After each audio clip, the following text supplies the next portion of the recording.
What's up, guys? You guys ready for some XiangQi again?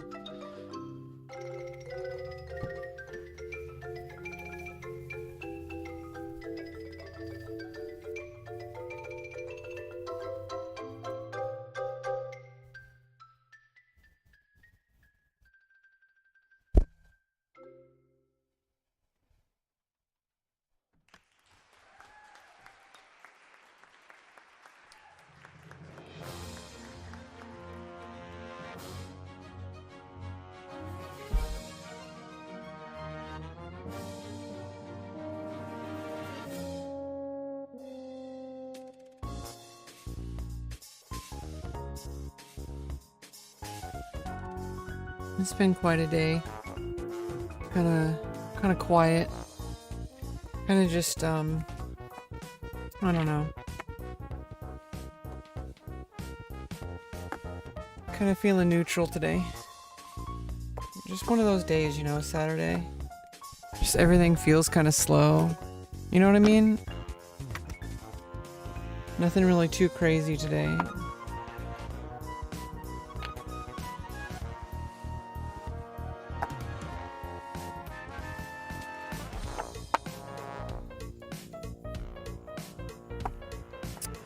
randomly published another article on my blog. I need to do that more often, obviously.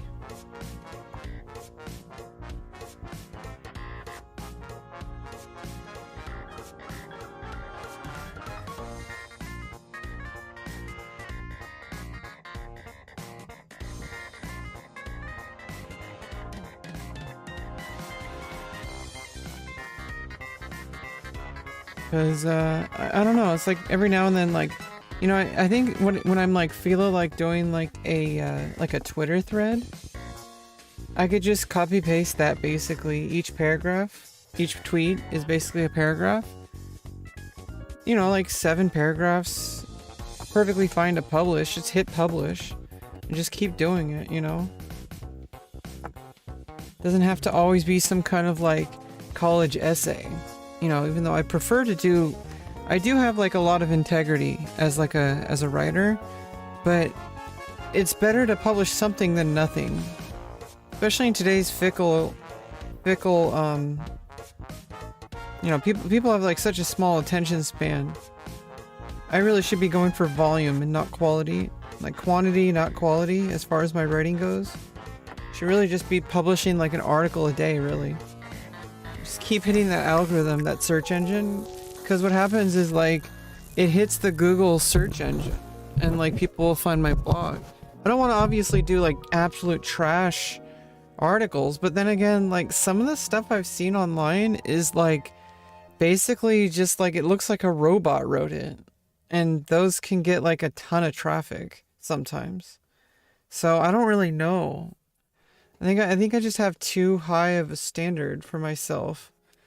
And it's good to have a high standard, but not if it's going to hold me back as a writer, as a blogger. Not if it's going to hold back my discoverability, because I need to get myself out. Like, I need to get myself out there. I need to get my blog, like, hitting the Google algorithm. You know, like, that's important. Because, and also, quality through quantity is actually a thing. You know that like kind of idea of like, you know, like you could do 100 vases, or you could do one really good vase. The person who's gonna have the better vase is ironically the person who did quantity, because through the process of making 100 vases, you end up making, like, you get really good at making vases or vases, however you want to say it. So it's like, I don't know, there's a whole thing there, and I think I just need to get over the fact that like I'm like putting myself to such a high standard that I'm not publishing at all, and I think that's like kind of a problem.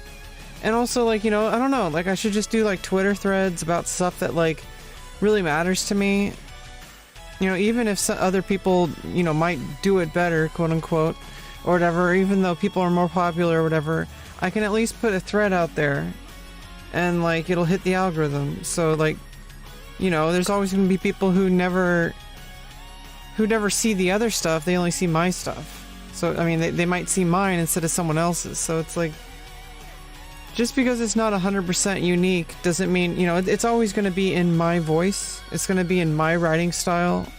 So it's like, there's that. Yeah.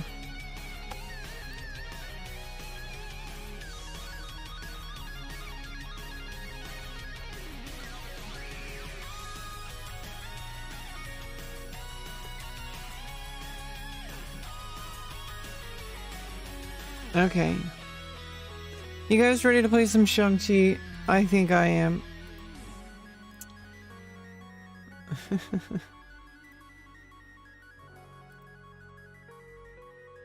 Thank you, dear.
Okay, we're all set.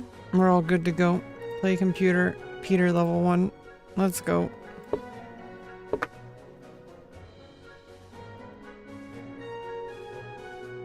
Oh. Okay.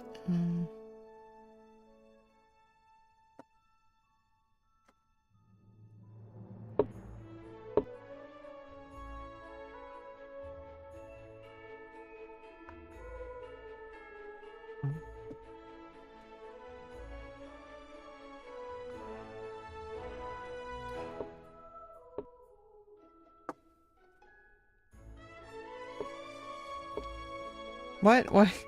Why? Why? Wasting a tempo entirely? Well, I'm gonna try to take advantage of that.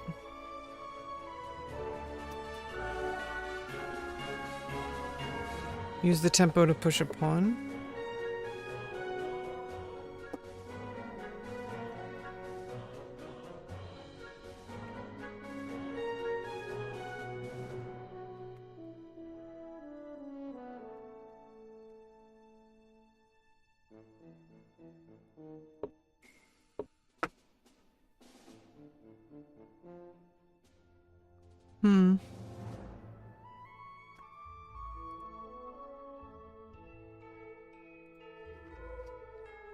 Horse is blocked.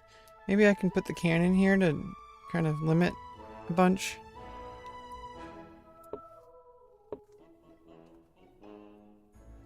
Pawn pushes. I obviously can't develop the rook along the 8 file because of the cannon, so I'm gonna push to this second rank.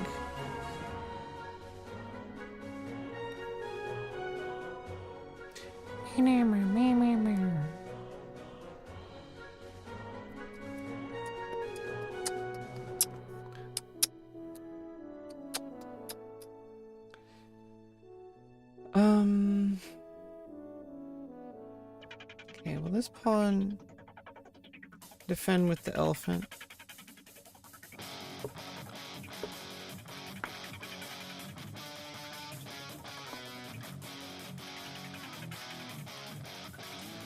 I think I just have to trade.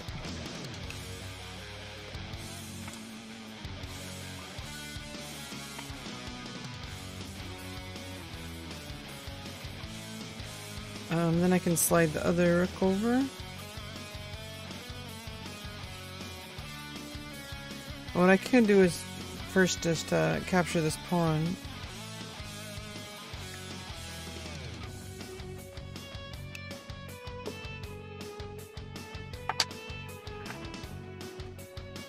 Okay, I need to watch out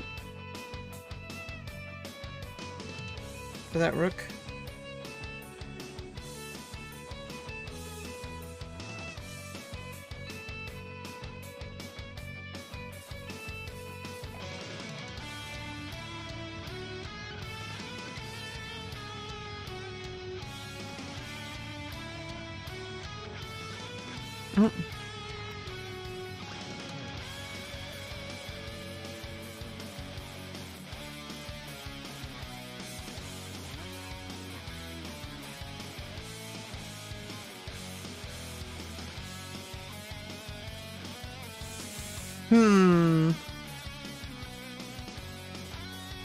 Yeah, I don't want the rook to come. I mean, rook can't come here because of the cannon.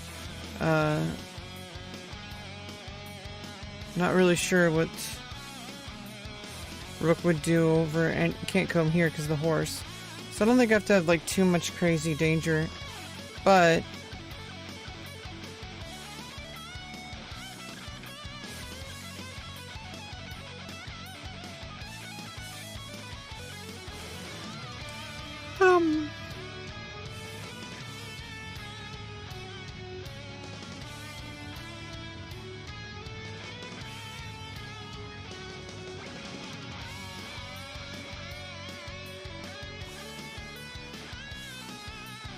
yeah, I think sliding the rook over.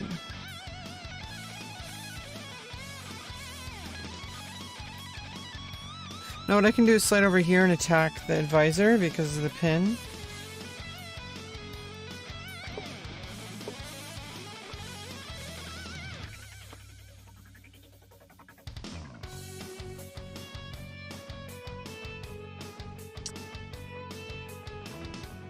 Horse is defending pawn. If I take the advisor, check. Is that checkmate?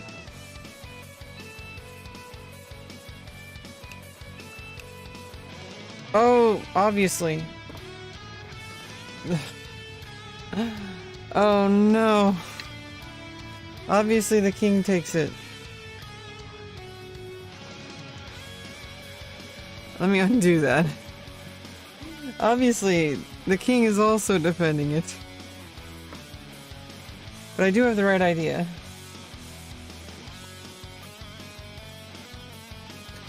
Hey, what's up, Joji? Welcome back. Do you have an exciting day? I hope so. I hope you had an exciting day. I had a really boring day. Really slow day at work today. Only made about like $10.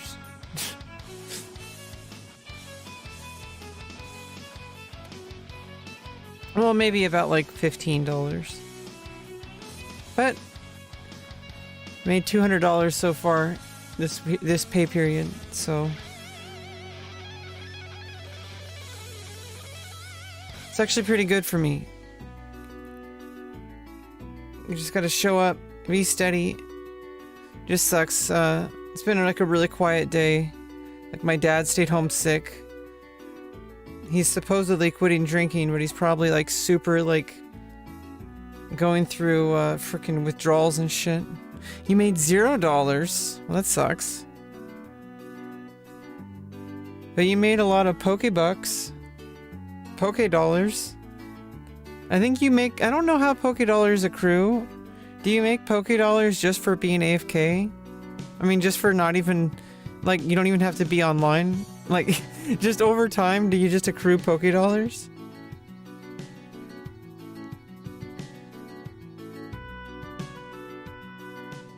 So at least you have Poke dollars.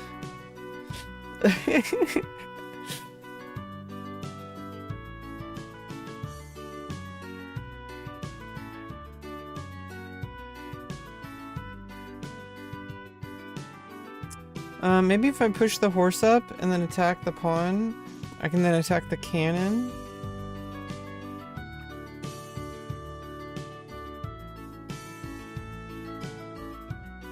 But then this pawn's no longer defended. You got paid Poke dollars twice yesterday? I don't know how it works. I don't really, it's just a little fun little app, you know?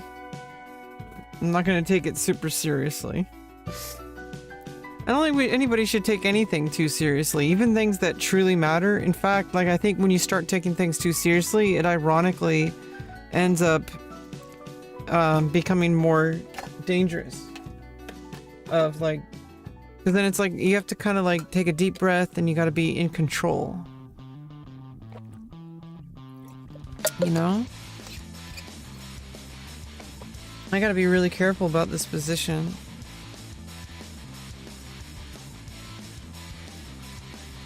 A lot of things are under attack. Everything's safe at the moment, but how to make progress. I mean, I could just go around and start hunting things. I need to protect my cannon, because if I move my cannon at all, my other cannon will be captured. Could either move the rook forward, which doesn't really do much. It blocks my horse as well. I think I need to move the king forward. Okay, and then I get checked. Well, that's unfortunate. And not only that, when I get out of check, I lose a rook. So let me undo. Okay, let's try this again.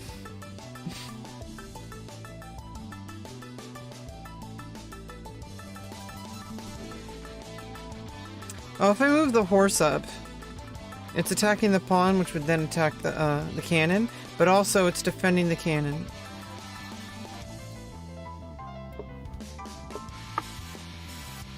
Other horse is under attack.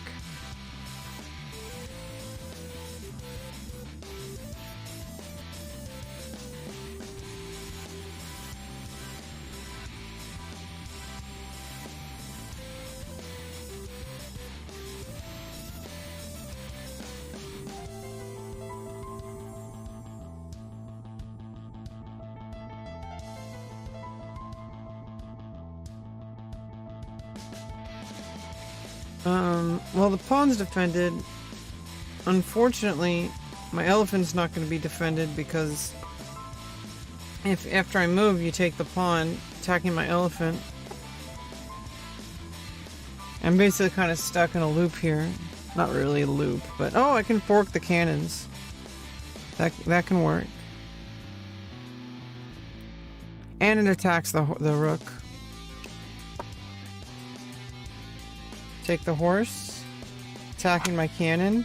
It's defended by my other cannon.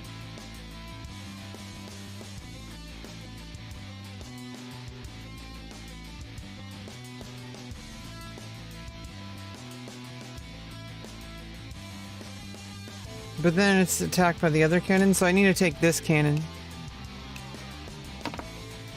Elephant takes.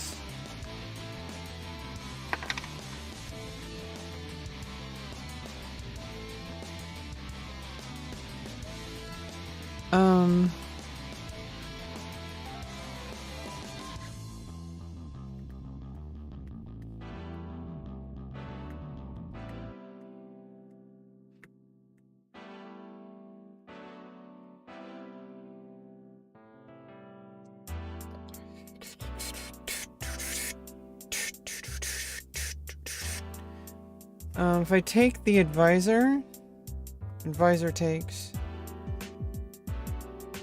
If I take the elephant, check. King moves over, or advisor moves over. Yeah, it's not worth it.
Oh, I feel so blah.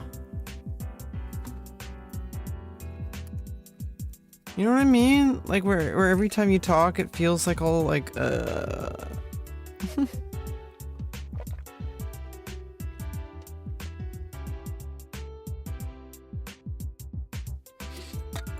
drinking plenty of water.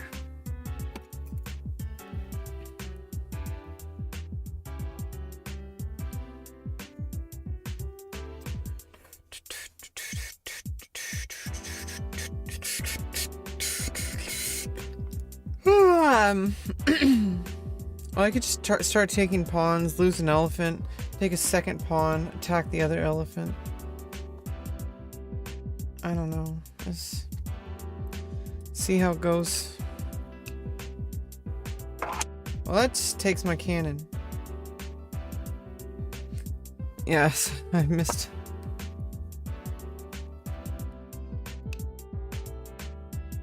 Obviously, my cannon was under attack. What am I thinking?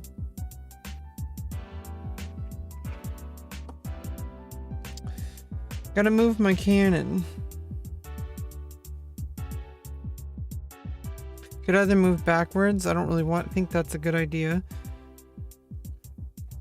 I can move either to be defended by the elephant, or I could go behind the rook, in front of the rook. And then maybe attack the other cannon.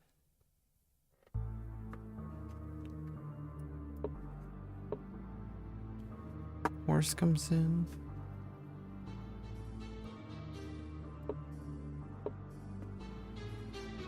Pfizer can't take because of the pin.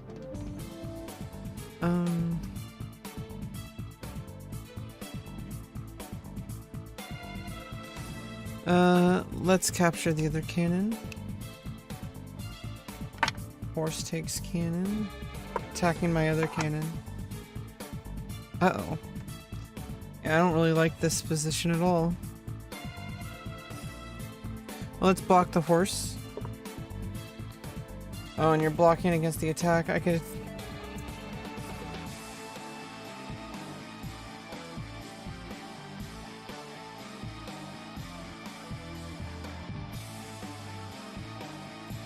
Well, let's start moving the rook up.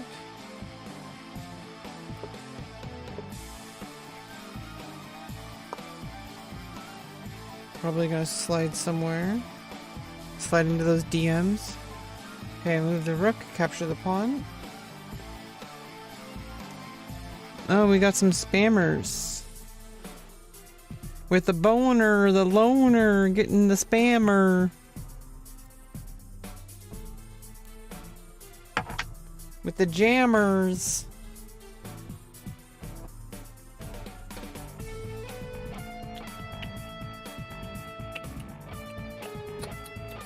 Okay, what I can do is move the cannon over.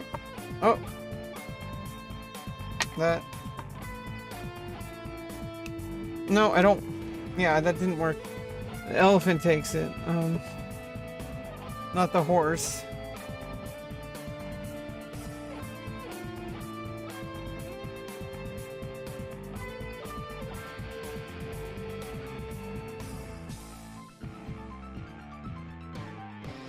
Start pushing the pawn forward. Okay. Yeah, I lose a pawn, but I trade off rooks.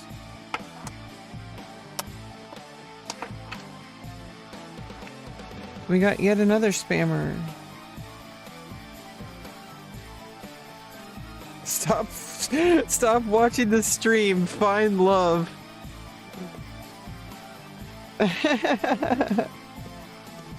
Stop watching the stream. Find love. That's true though. You might find love if you don't watch streams.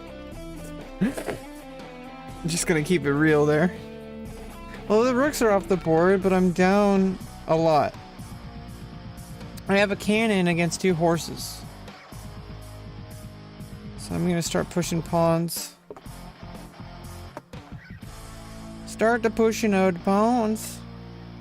Start to pushing pawns. Start to pushing pawns. Okay, let me... okay, let me check. I can't check. Oh no. You can't find love, you're a shut-in. True. I feel the same way. I don't want to be a shut-in though. I don't like being lonely. I don't know how to change it. I don't know how to get out there. Especially with COVID risk. I don't want to get COVID. I can't get COVID.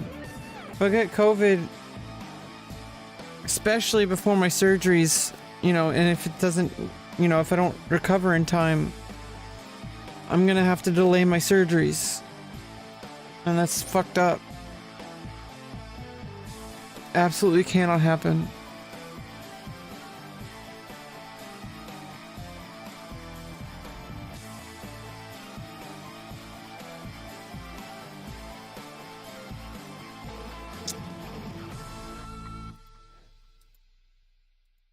A lot of spam today.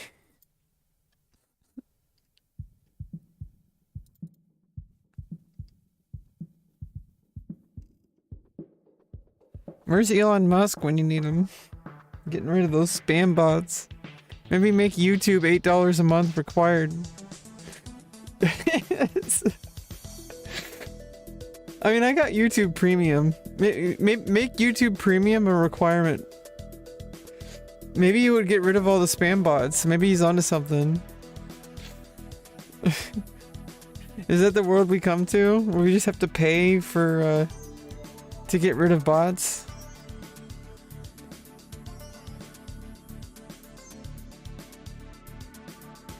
Honestly, there's crazier things people spend money on. Some people spend $8 a day at Starbucks. Like, not even joking. So it's like, I don't know why people are complaining about Twitter for $8 a month when some people spend $8 a day on Starbucks. So you're literally spending like 5 days a week of Starbucks. That's like $45 of 5 times 8. It's $40 a week. 4 times 4. Here's $160 a month that some people are giving to Starbucks. You get pranked almost every day? Yeah, it sucks. No, it's just kind of funny. People are talking about like Elon Musk, like, oh, it's $8 a month. Literally, some people spend like $100 a month on coffee. And I'm not even joking. There's people who go to Starbucks every day to get like an $8 Frappuccino. And then they tip. Because they're like making like $200,000 a year or something like that. At like some kind of, you know, San Francisco tech company. They probably work at Twitter.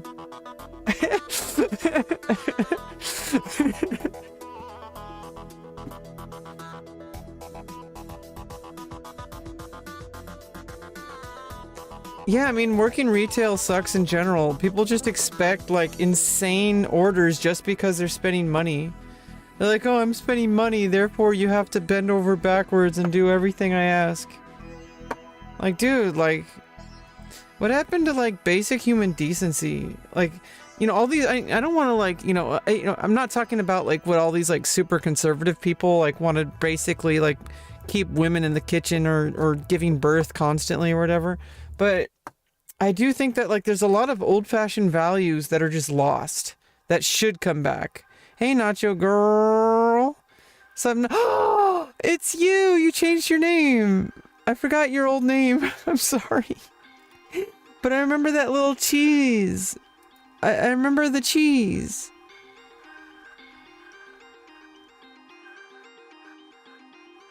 You just got a warning from the bot? Calm it down with those symbols. Don't mind Moobot. Oh yeah, you were Notch her. Now you're Nacho girl. You're Notch her before. Too many hearts. There's never enough hearts. More hearts.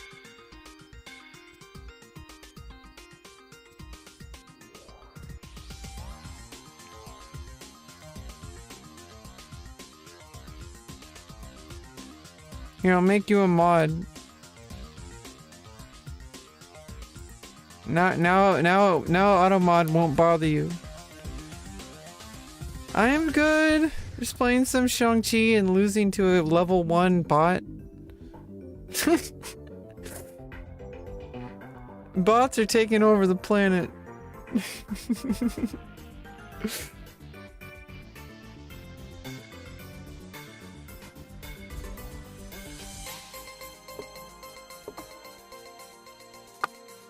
Well, it's only a matter of time before I get checkmated. I'm just counting the days till my surgeries. My facial surgery got pushed back 3 months. It's not gonna happen till March. And vaginoplasty is on the calendar for next November. So I'm just waiting and waiting and waiting, trying not to go crazy from the waiting. And honestly, trying to live my life.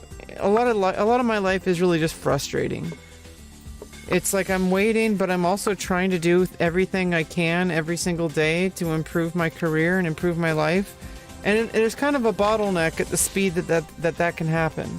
And so it's really kind of frustrating. I'm really kind of scared most of the time. I really don't know if I'm ever going to be able to be okay. I don't know if I'm ever going to be able to build my career, even though it's looking really positive. But today was kind of a slow day for my job, so it's like, you know, you're gonna have slow days. I already understand that, like already. But, you know, some days I get like $100 in a day. Some days I get like $5 or less. So it's, as long as, you know, I'm averaging on that website, I'm averaging like 50 to 100 viewers. So apparently that's better than average. Apparently a lot of people who go on that platform struggle to get even 10 viewers. So I'm doing pretty good. I wish it would work faster because I'm like living in absolute... Oh shit, okay. The horse could have taken my pawn. I'm just living in squalor, and I'm really kind of just want to get out of the trailer park, even though it's just frustrating because the amount of money I need to get out of here is like insane. Like if I start making too much money, I risk losing my health insurance, although apparently I would need to make that amount of money for like an entire year or something, which my surgeries would happen by the time that would kick in. So, and even then, there are self-pay options, and if I was making the kind of money that would lose my insurance, then I would just switch insurance. But that's not something I really want to deal with. But worst case scenario, I just have to end up, like, I'm gonna get the surgery regardless. Like that, it's not gonna cancel the surgery. What am I doing now? I'm losing my ass in a game called XiangQi, which is otherwise known as Chinese chess. I'm just trying to finish this game off because I'm trying to like not just resign. I'm trying to like, you know, see how this level, it's the level 1 bot. The level 1 bot. So it's like, okay, let's block the horse. And I got checkmated, of course. What am I doing for work now? Give me a follow on Twitter. Maybe I'll tell you there.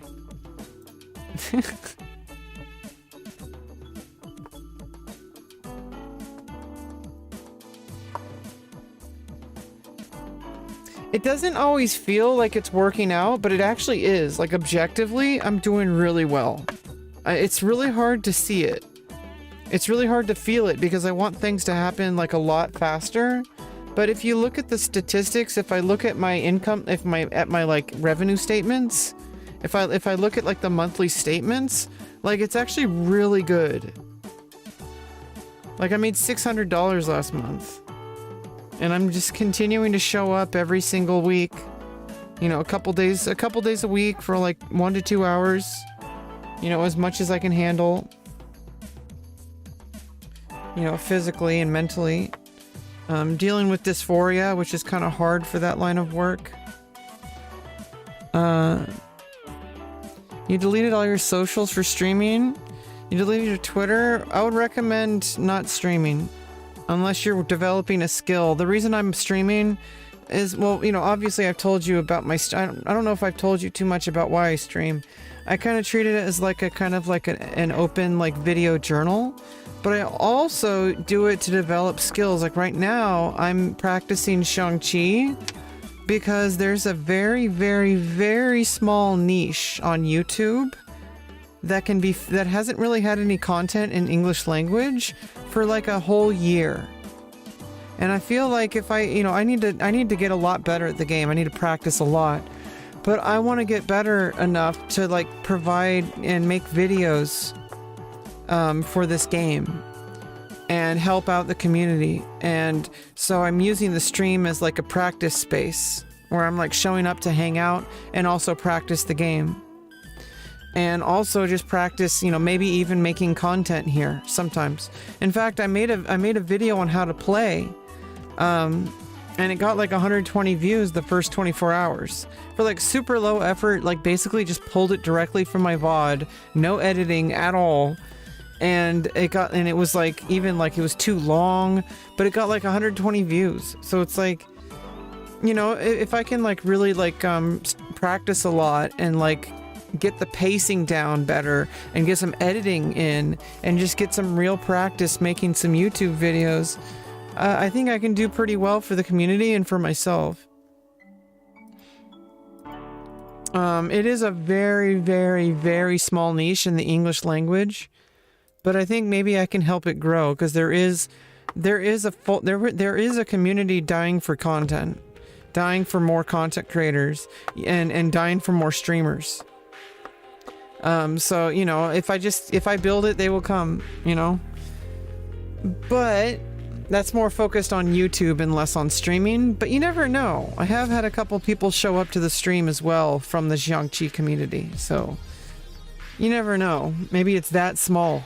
Maybe it's so small I can carve a name for myself just by showing up. that's not all I'm counting on. But I would recommend finding a skill to work on if you're gonna stream, and then try to put your focus on YouTube and Twitter. And pay the $8 a month if you're a content creator. For some reason, okay, so I'm kind of pissed off. I wanted to get the $8 a month verification, but because I was already a Twitter Blue subscriber, I couldn't upgrade it. They want me to wait until my previous membership ends, because I had to cancel it, and it won't cancel until December 4th. You can't like have them like upgrade your account. I like contacted Twitter support, and like they emailed me. And also another thing is you can only get Twitter Blue, the new version, the upgraded version, with iOS. So I had to like search around my room for a charger for my dead iPhone 6S that has like 15-minute charge. And like I had to like go into Twitter and try to upgrade it, but it wouldn't let me because I already have Twitter Blue. But it doesn't give me the check mark, so I get buried in the algorithm. But if you get Twitter Blue now on iOS and you get that verification, it puts you up in the algorithm and people are going to see your replies more. Honestly, I don't know. Hey, Zim Gaming. I don't know. If you're a content creator and you're trying to grow at all, you better pay those $8.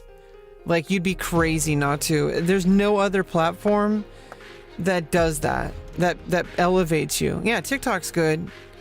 Depending on what kind of content you're trying to go for, that's hard to convert followers to like streaming and stuff. But you might be successful with that if you do it right. If you cater to, if you have the right expectations for your audience. But honestly, you know, I'm just gonna tell you right now, video gaming, even just, you know, that's not really something that's gonna help your stream. Doing video games, hanging out, like that's what I'm doing, is I'm just hanging out, because I'm working on something and I decided to go live to do it. LGBTQI place, LGBTQIA plus on TikTok. Oh, okay. Yeah. No, what I mean is like, if you want to convert them, it's going to be really hard. TikTok is historically like impossible to convert. To like, because people pretty much just stay on TikTok, and TikTok is like almost impossible to monetize unless you're super big and then you get sponsors. It's not even, I mean, I think they kind of started monetizing TikTok recently, but it's really like not the best place to monetize unless you have a huge giant mega following, or you can convert them to like a different platform like YouTube. Are you winning, son? Are you winning, son? You're bad at games. Well, didn't you play World of Tanks? That's a game that I'm probably terrible at.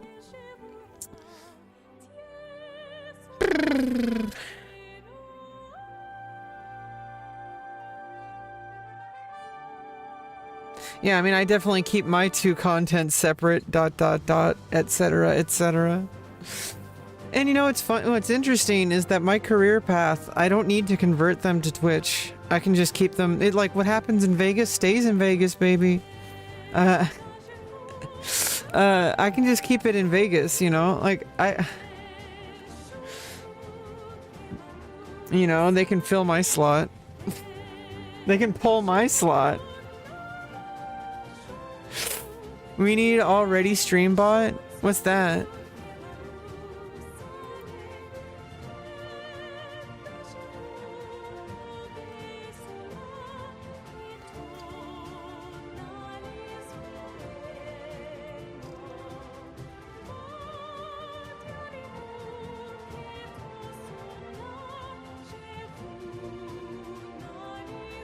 What's already stream bot? I don't see it. I googled it. You look so happy? Well, I must be a good actress.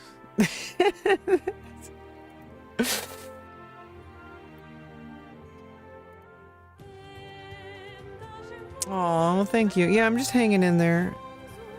And I think I have some purpose now. I haven't really had any purpose with my Twitch for quite a while.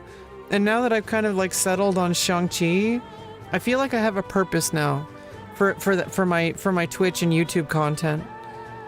because I'm working on XiangQi, which is an extremely difficult game. It's more difficult than chess. Well, I mean, it's a different kind of game, but it's similar. It's chess. It still is chess. It feels like playing chess. Oh, Restream bot. What's already stream bot? I don't. Is there a website for it?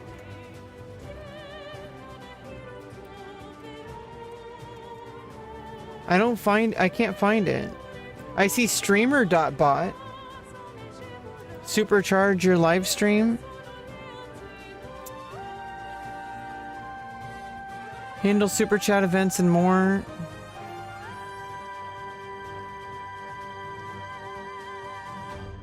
Is that what you're talking about? Is streamer.bot?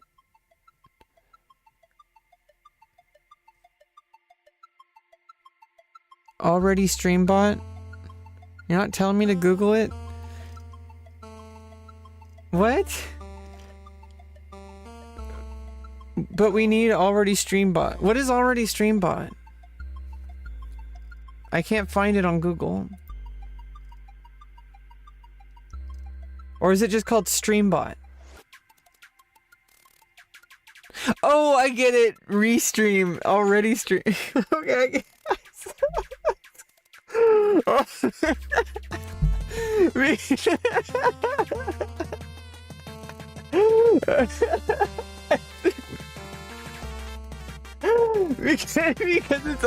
because I'm already streaming. I get it.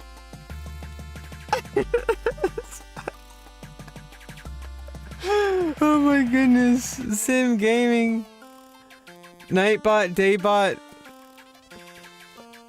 Restream bot. Already stream bot.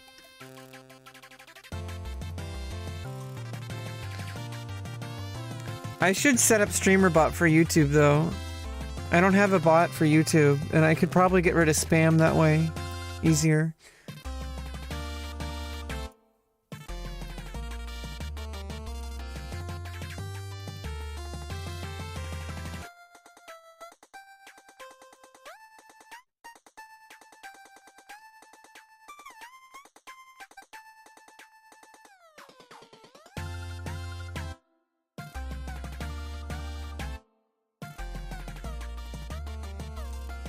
You're fat bot?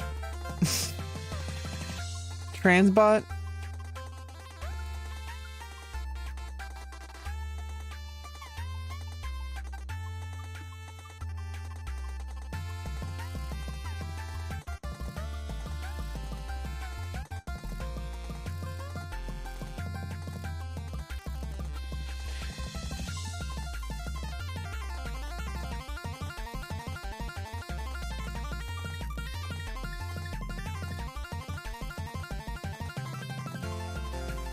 Oh, that's a download. I don't know how to set this up. I'm gonna have to figure that out later. I don't really feel like it right now. Features. Docs. YouTube.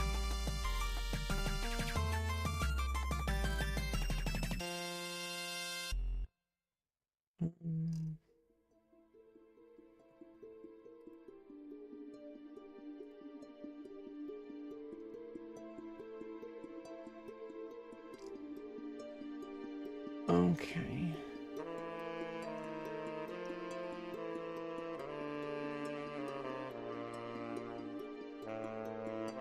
Yeah, I don't really want to set that up right now.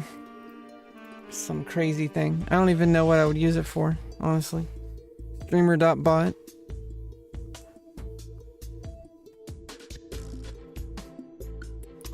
Yeah, I don't know. Everything's gonna be okay, you know. Things seem really difficult, but I need to kind of like take a zoom out, take a look at the big picture. You know, big picture, I'm doing fucking awesome. And I need to stop forgetting that, you know? Like...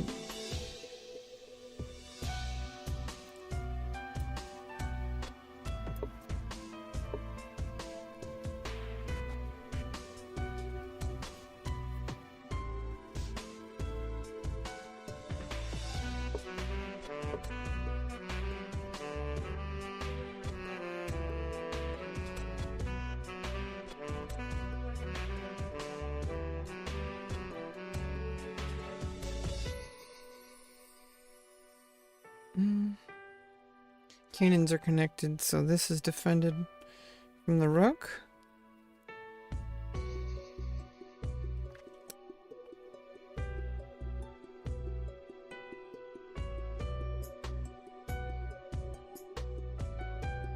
Maybe bring the rook over here.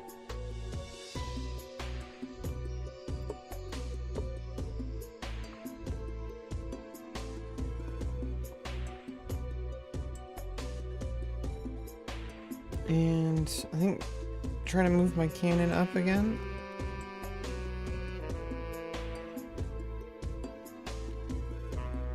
Let me kind of unblock my horse first.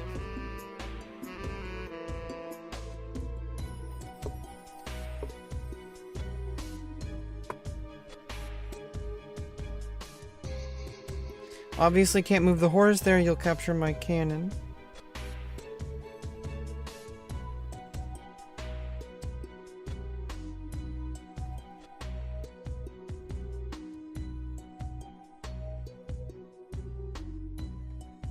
I can kind of force the horse to go backwards if I move my rook up. But there's a problem. Whereas if the elephant or the horse moves, I'm being attacked by the cannon. Oh, but then rook takes. But then the horse takes. Are you a night owl or an early bird? I try to be an early bird. Lately I've been a bit too excited at night. Playing XiangQi and then just relaxing with Netflix. I do try to go to bed early. But I've been like kind of sleeping in lately. Things have been kind of difficult for me lately. I've been really depressed. Your Joy-Con drifts to the right?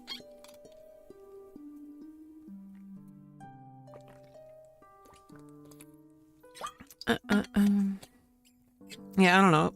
I'm trying to take care. I am taking pretty good care of myself.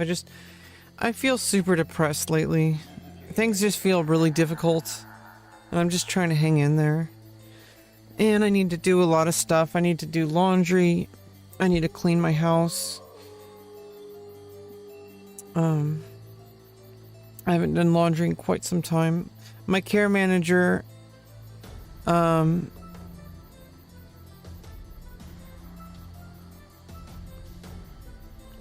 trying to get me, is trying to help me, help keep me accountable with that. I've also been doing some writing again. I got a fountain pen to help with that. Makes it's kind of nice to use a fountain pen. It feels nice to write with.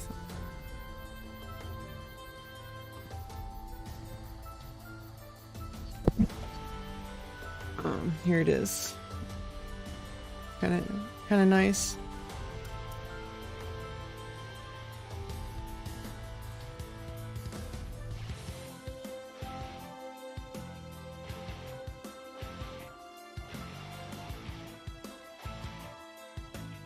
You know, and I can like, you know, it fills up in a reservoir. I can fill up the ink in the reservoir.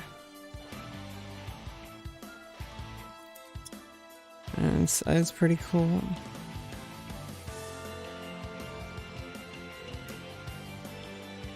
You're a lazy afternoon duck? Well, space ducks would really be happy to hear that. Haven't seen space ducks in a minute. Yeah, it's a nice fountain pen. And I got some, and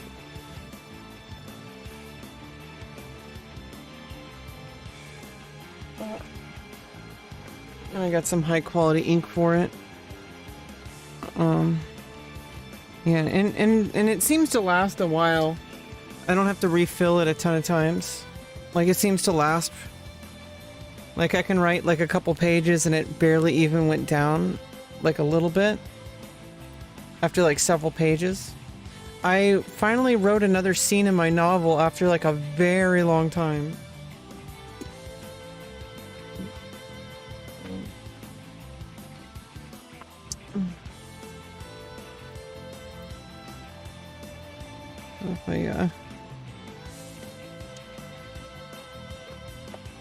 have been having some good development.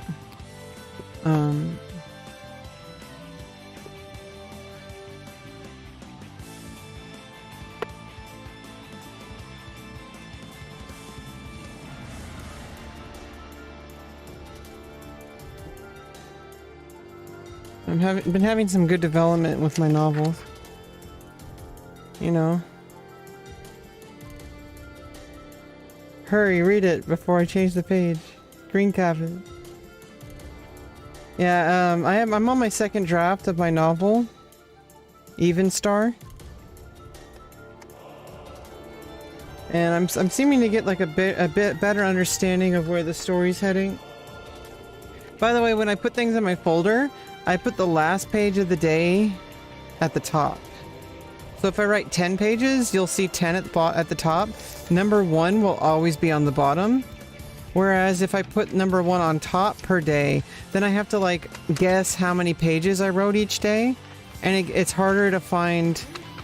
It's harder to find it, organize my folder that way, because if I look through my folder, I'll have to like say, okay, well, when I wrote on Thursday, and then I have to go back to Thursday, but I'm like, okay, well, how many pages is Friday that I have to go through or whatever, you know?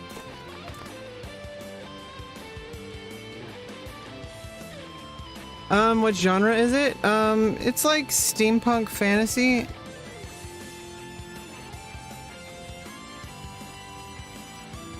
But it's also, it's like, think Avatar: The Last Airbender meets vampires. But without vampirism, and the elemental magic is a bit stricter.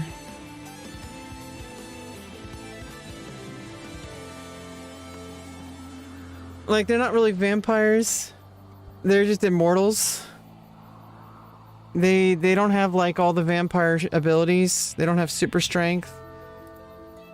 Basically, Tully Evenstar is an immortal who lost her sister in trying to save her life. She created an artificial life form or cyborg.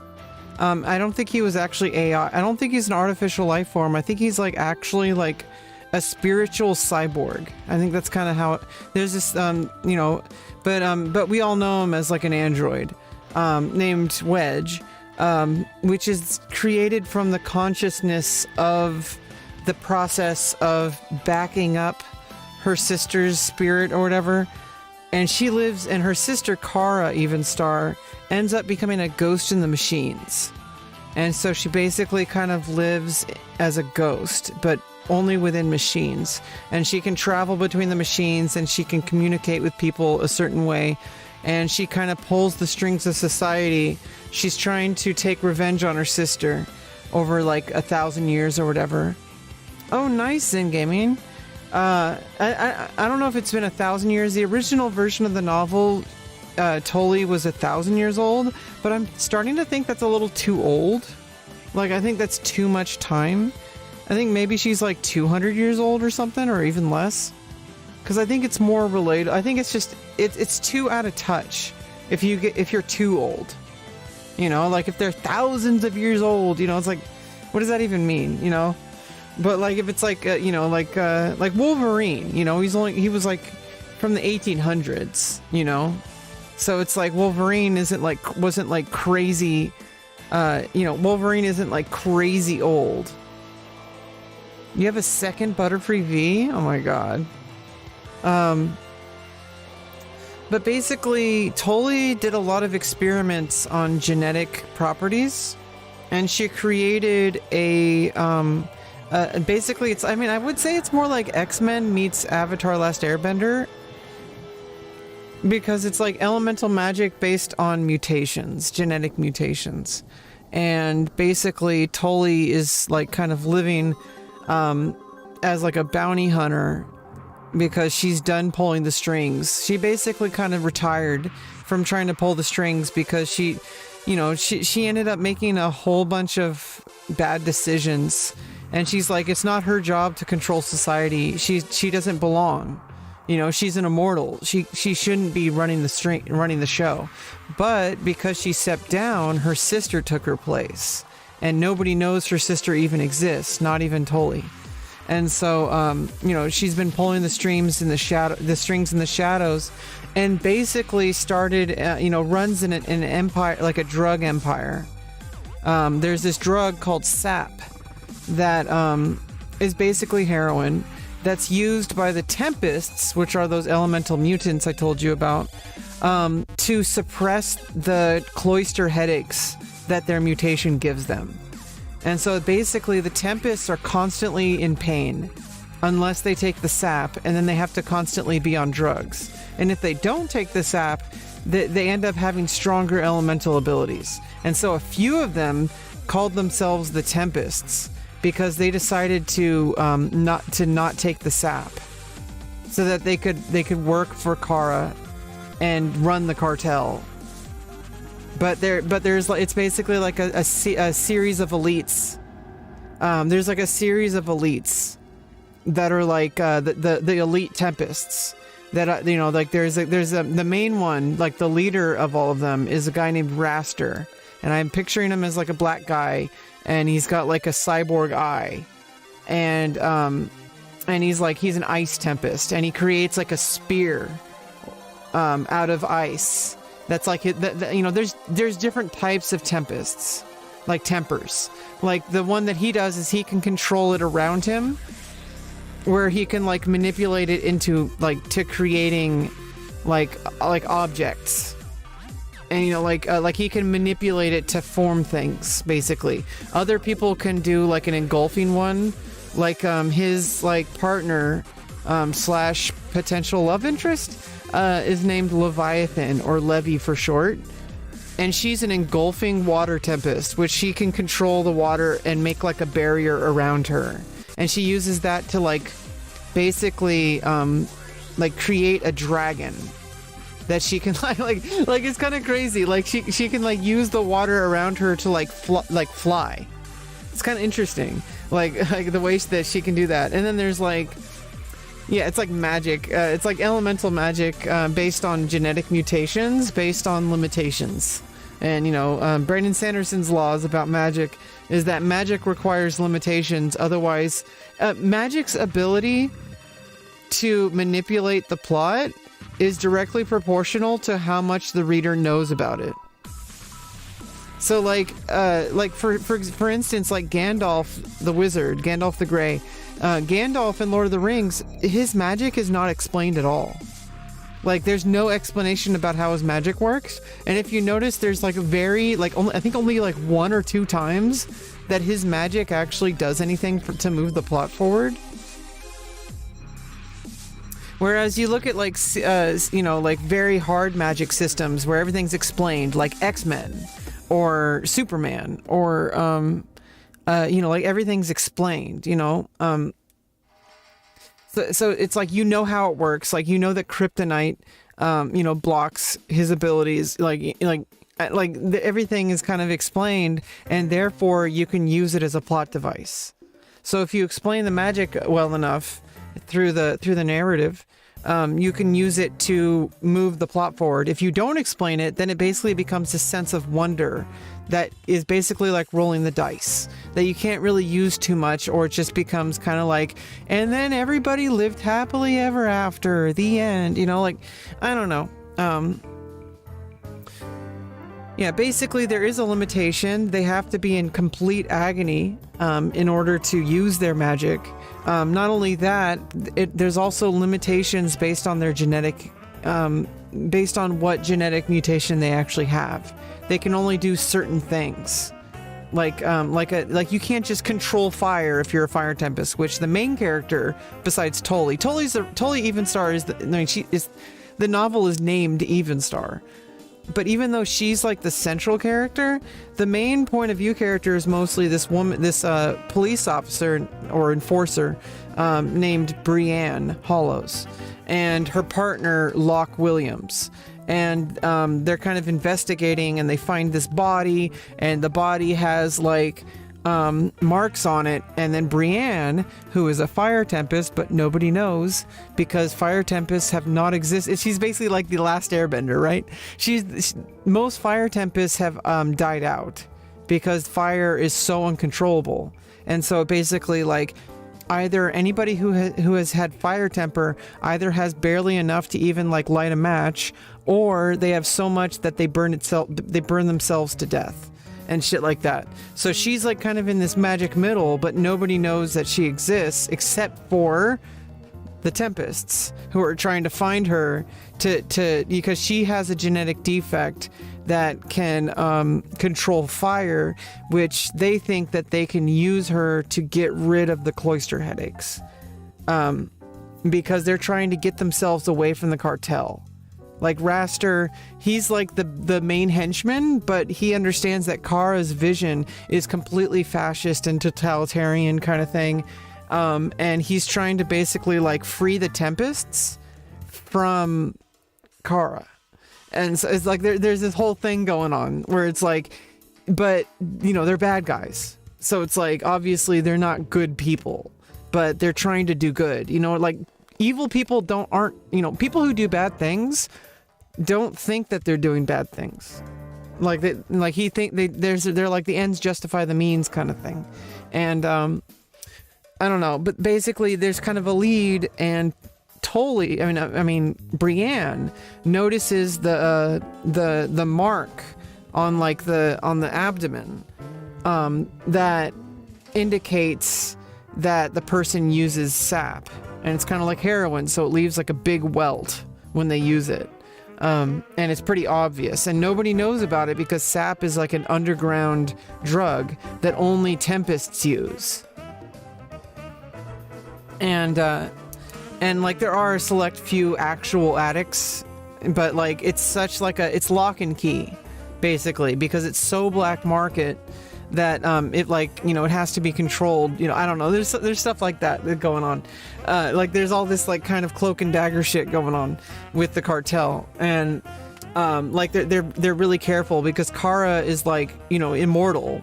Like she's been controlling this for a very long time. She has the luxury of time, and so she's built this thing like super, like basically completely invisible. It's like the only people who know about the drug are like very small subset of society, and it's the people with that genetic mutation, and that's why the Tempests have been able to maintain their existence.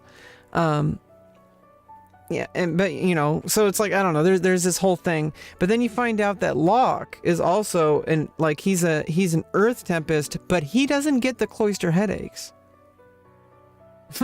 So like he has a mutation within a mutation, and he's an engulfer, and I'm thinking his character becomes he's a martial artist, because he's able to like make a stone skin or whatever around him, but then he can't really do that offensively. That's like a defensive skill. So I think he learns how to use it as like a martial art. So he like strengthens his fists, and he can like control it. But like if he puts too much, it's too heavy, so he has to do it at the right time and stuff like that. Like I don't know, there's a whole bunch of stuff to it. The magic system isn't like crazy important, because that's just kind of like how it works and what the characters can and can't do. I need to know what their limitations are, so that I can know how, like, what situations they can get out of and what situations they can't get out of. Because if I put them into a situation, I can't make it so easy that it's just going to be like, oh, then they traveled here, then they went there, and then they did this, and it's like, no, that's like there has to be some conflict. Like real life. Real life has conflict. It doesn't always have conflict, but sometimes there's some real conflict, and it drives our actions. Conflict drives our actions and our responses in our life. The reasons we do certain things is because of a restriction that we have in our life. And so as long as I hold on to that, I can remember how that works, then I can make a better narrative for my novel. And basically the story, Tolly, she's like kind of like directionless. She's like really smart. She's an engineer, like an inventor kind of person. She's invented a whole bunch of technology that the world uses, and she's like kind of like pulled the strings in her own way, but she's kind of just, she stopped trying to control the world and she just started living in it. And then once she started living in it instead of trying to control it, she kind of fell through the cracks. Because she's kind of just like, well, I don't need anyone, I don't need anything. And she, you know, she just basically, she's bored all the time.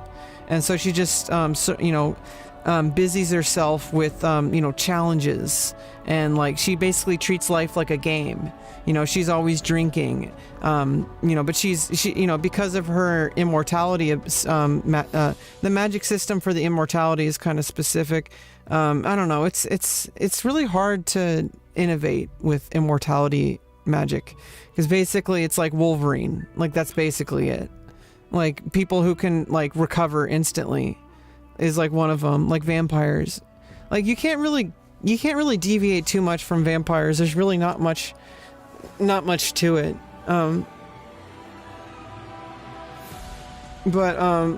Basically she can't die. Like she definitely experiences pain, but like she recovers. Like if she drinks, like it doesn't really make her drunk, but she's kind of like learned how to make like super strong alcohol and shit like that. And she's basically just always kind of gambling and like kind of roaming. She's like a gamer, and she's addicted to technology, like all that kind of stuff. Like she's kind of like she has like all this like intelligence and all of these abilities, but she doesn't want to use them.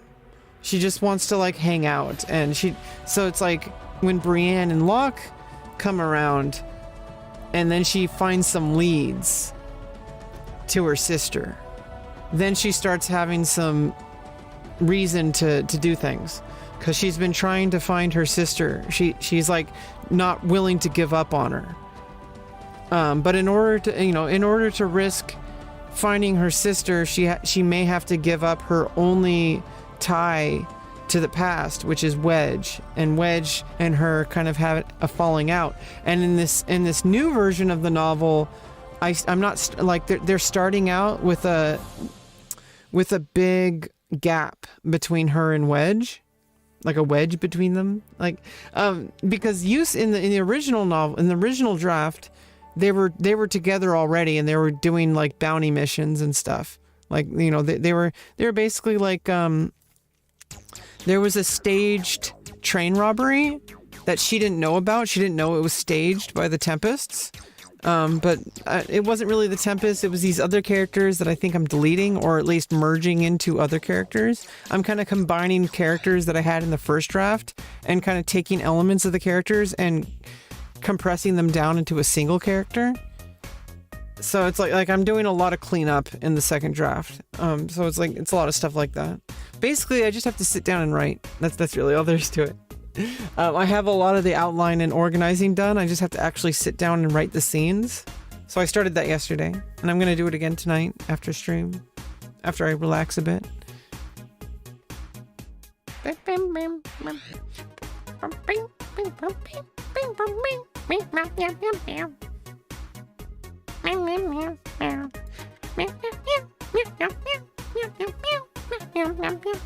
I know it seems kind of unorganized right now, but disorganized or whatever. But trust me, Joji, like when I release it, when I actually finish all the drafts and I try to get it published, I need to make sure it's like publishable. If I'm gonna self-publish it, I'm gonna make sure it's publishable, but I'm gonna try to traditionally publish it. Honestly, I really do think it's worth it, because just because you can publish something by yourself doesn't mean you should. So like I want it to be high enough quality that a publisher wants to buy it. Because otherwise, I'm at least gonna try to query, to publishers, to traditional publishers first, before I go to self-publish. Like, I don't want to jump straight to self-publishing. Because if I can query to a bunch of different editors or publishers or agents, and I get a whole bunch of rejections, then maybe I'll kind of just say, okay, well, I'm just gonna self-publish it and then move on to the next novel, but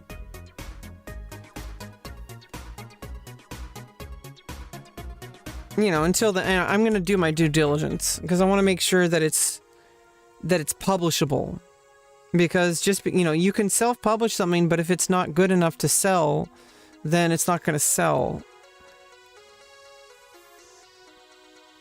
And I don't have a big enough platform to shill it. You know what I mean? I can't just like, I don't have like thousands of followers on Twitter to like tweet out like, buy my book and they'll buy it. Like so I need to like kind of build that trust. I need to build that audience. And in order to do that, you know, like traditional publishing can really help get yourself out there, because if a traditional publisher wants to pick up your book, then they know it's going to sell. And if you have the name of the publisher behind you, people are going to buy it. And then they're going to discover who you are, and then they're going to buy your next book. You know, so it's like, I don't know. It's a whole bunch of stuff going on that I really don't know if it's going to work out or not. I'm going to keep writing though. I think that no matter what happens, I'm just going to keep writing. I'm going to try to write my novels. I have a couple different novels on the shelf. This one is the one that I've written the most to, and I've actually completed a first draft to. So the second draft, I'm doing a whole bunch of revisions, like a whole bunch of rewrites, from the ground up. Like the whole thing is like revamped. The first draft was absolute trash. I made it up as I went. And now I have like a huge idea of all the characters, a solid foundation for a novel, and I'm kind of like taking it just one little scene at a time.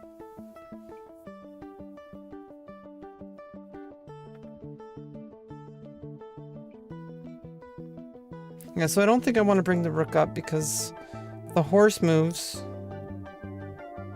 The horse can't really move at all. You know what I could do is I can attack the horse. Horse moves somewhere, but then I can attack the cannon. And then also frees up space for if somehow the cannon attacks my rook. Let's do it.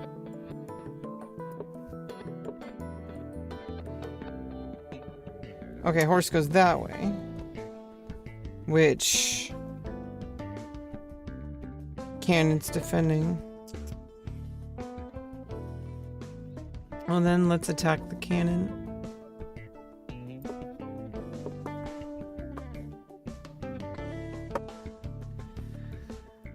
Okay. Getting a pawn across the river is going to be pretty bad. If I take the cannon, you take the pawn. Yeah, I'm going to take the cannon. I'm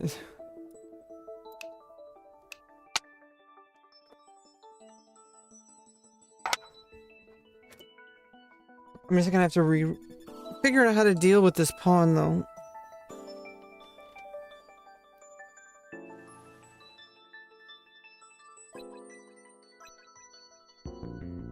Move the rook forward. Because the horse is guarding both of these. But...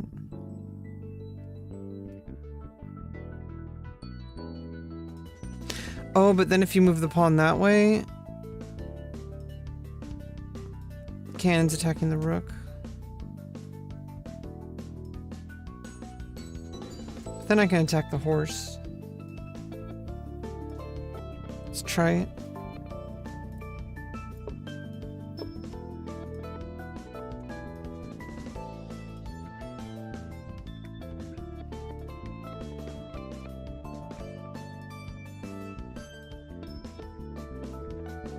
And then move the rook down to attack. Cannon attacks horse. But then I take the pawn, the rook. Obviously.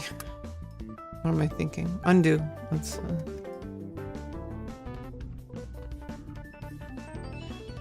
So first, trade the rook. Uh-oh. What's going on here?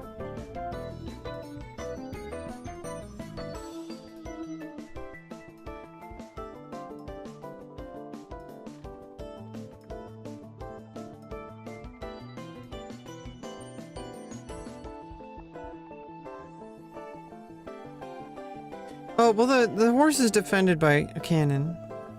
So I can actually bring my rook back down. Oh, obviously not. The horse is attacking it. So, take the pawn.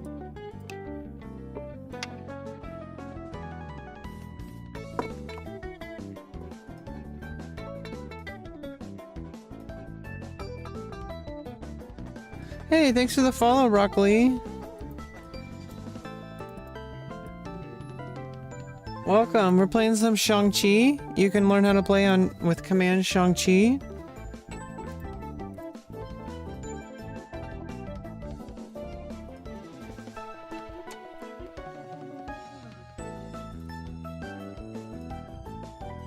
Cannon's under attack.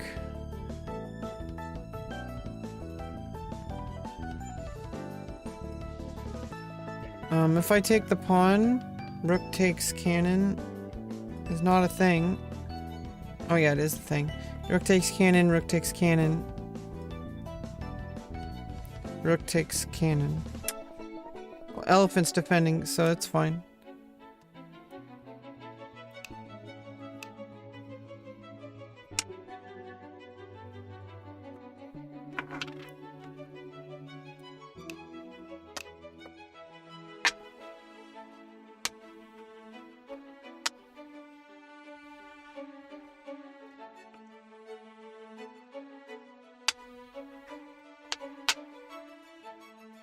Okay. And I'm gonna take with the right elephant.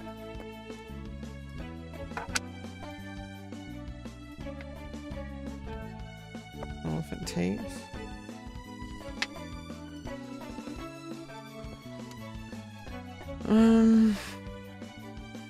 I'm up a rook. And I can actually take this elephant. And the other elephant. And fork the horses.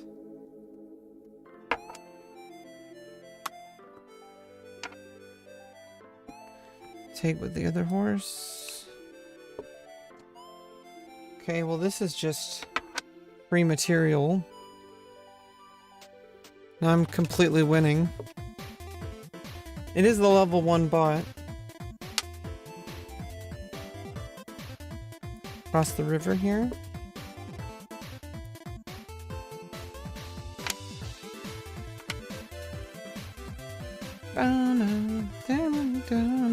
Free pawn.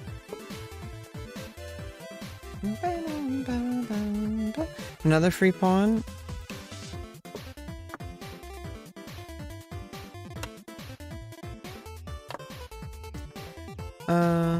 Let's bring the horses in.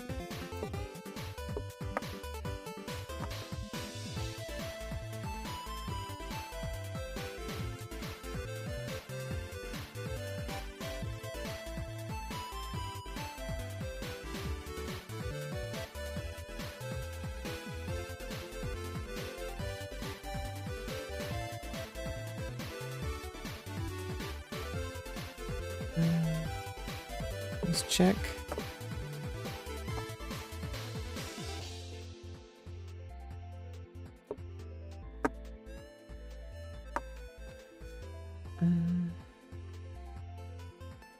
Okay, let's pin the advisor. Okay, unpinned. But I can still take the advisor with the horse. So that one's pinned.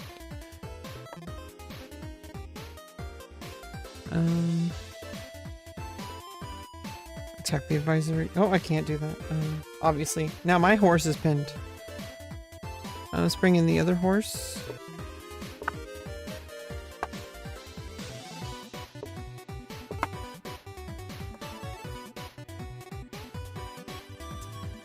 And I can force a stalemate, which is a win.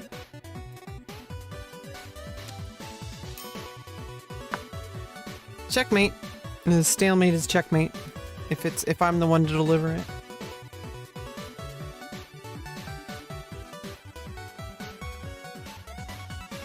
GG.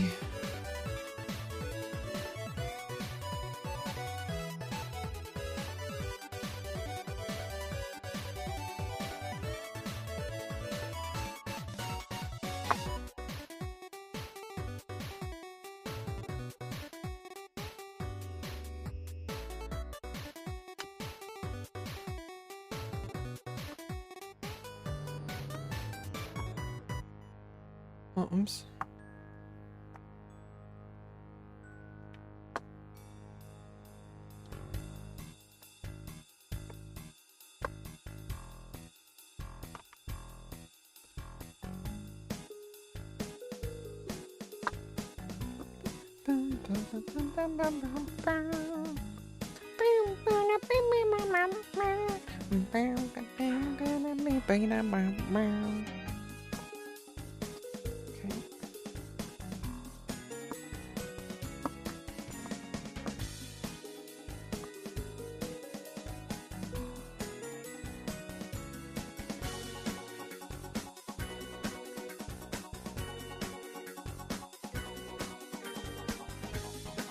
Well, let's go for a rematch.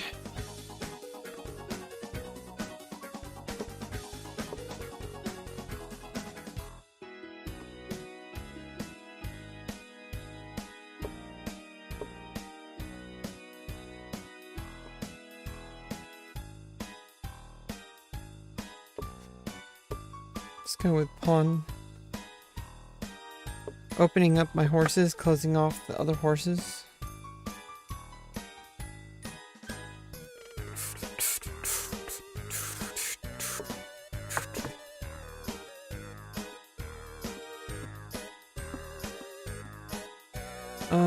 Here we go.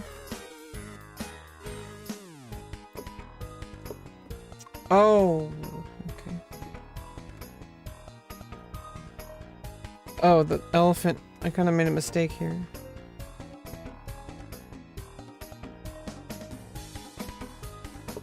Let's not go for that. A little too early. Let me go for development.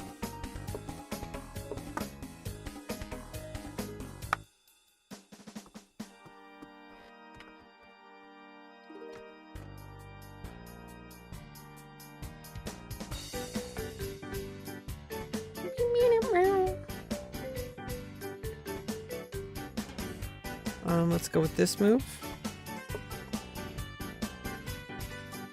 Attacking my horse.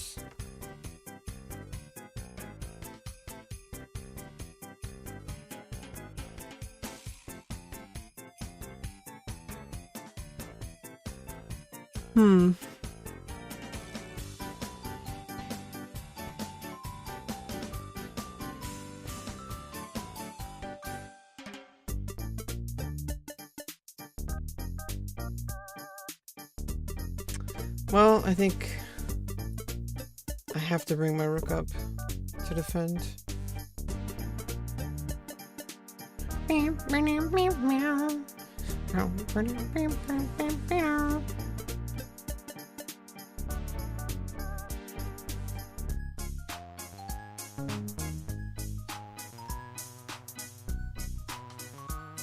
Well, now I can bring the rook up.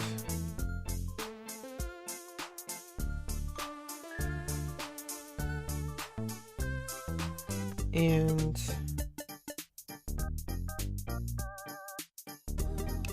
take the horse, take the cannon.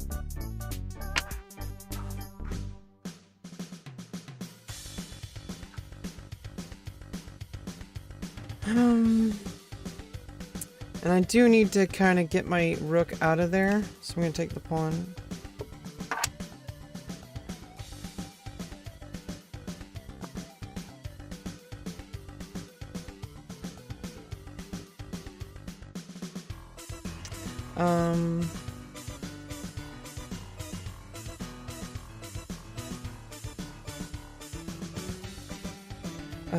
Okay.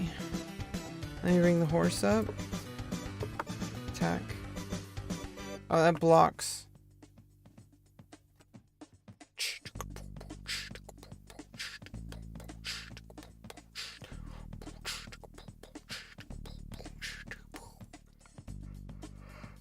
That's unfortunate.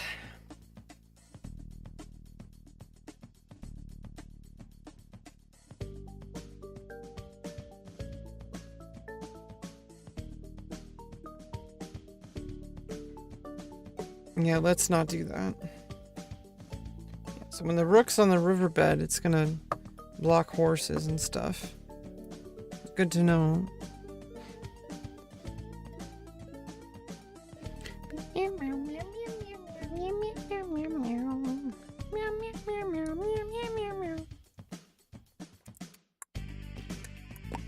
But if I move this horse over, I can move the rook behind, okay? If that works. Instead of use the left horse. Okay, well.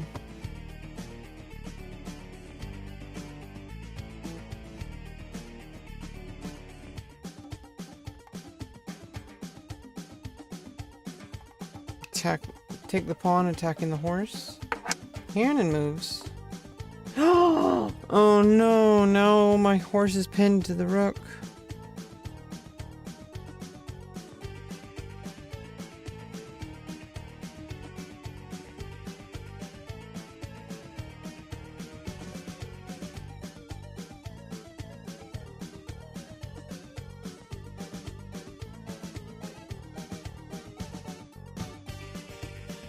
I can move the cannon and attack the cannon. Take the horse.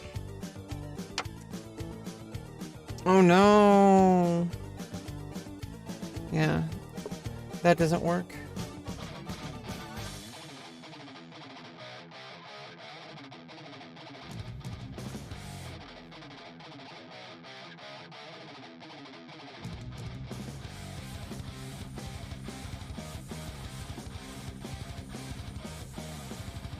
Let's defend the horse now. Oh, but rook can come in again.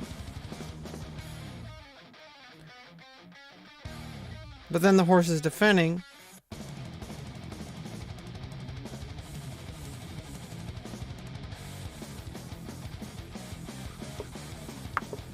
Oh, the other rook is gonna come in.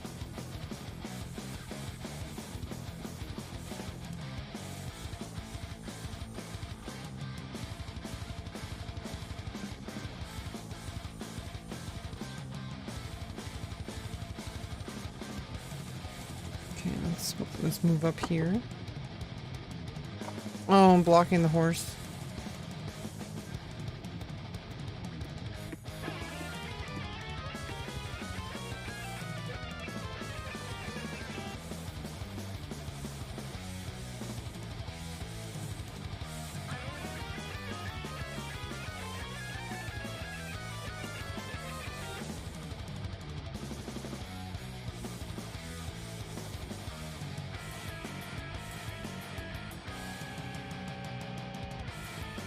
Now I have to move the rook back.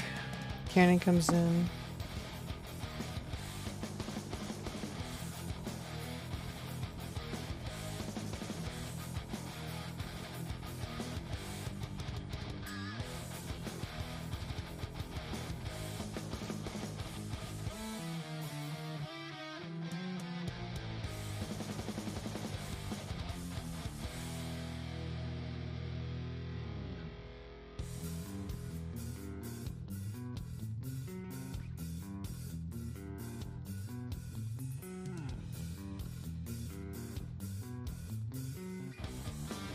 Okay, horse.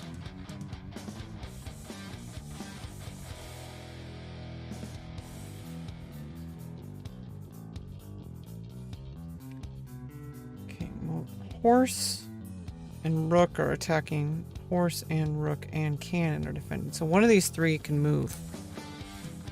Maybe I bring the rook to the riverbed or bring the cannon to attack the cannon. Attack the cannon, rook takes, horse takes, rook takes, cannon takes, okay. Let's try that one. Okay, cannon takes. Oh, obviously I can't do that. There's a rook here. What am I thinking?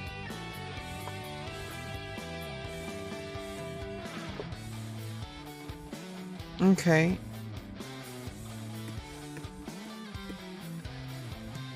Horse moves. I'm attacking the cannon. And then rook is attacking. So I need to move the rook over.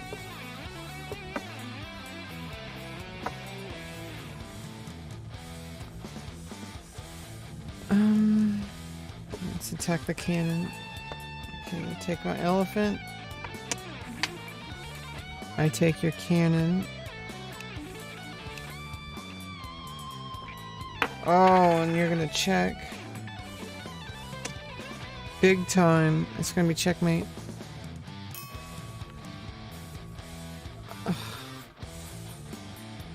Well, I'm getting really tired. It was a short stream, I know, but at least I worked on some XiangQi today.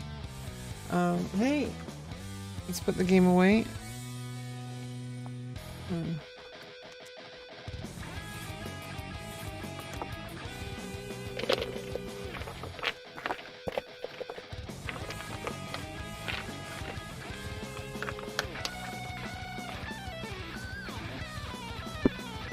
Okay. You guys, thank you so much for stopping by. I really appreciate you guys. I love you. Things are gonna be okay. Eventually, I'm working on it. I'm working on it big time. And I think it's just so hard to see in the short term. Like right in front of me, things look really terrible, but I'm doing the work. I'm showing up. I'm putting in the time, you know? If it's not for like my main career, it's like for other things like YouTube, for like XiangQi, getting better at XiangQi, little teeny, one game at a time. Just like putting in the time, putting in the games. And then, you know, I got to start making videos, of course, at some point. Which is going to be another thing. But that's not my main income. So that's kind of a long-term project in addition to what I'm doing.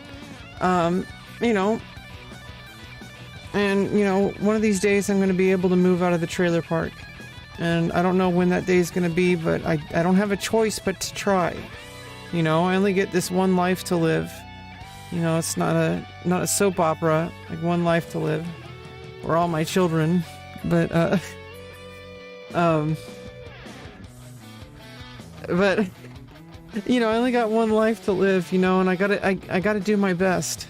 I'm almost there. You just gotta keep going. Anyway,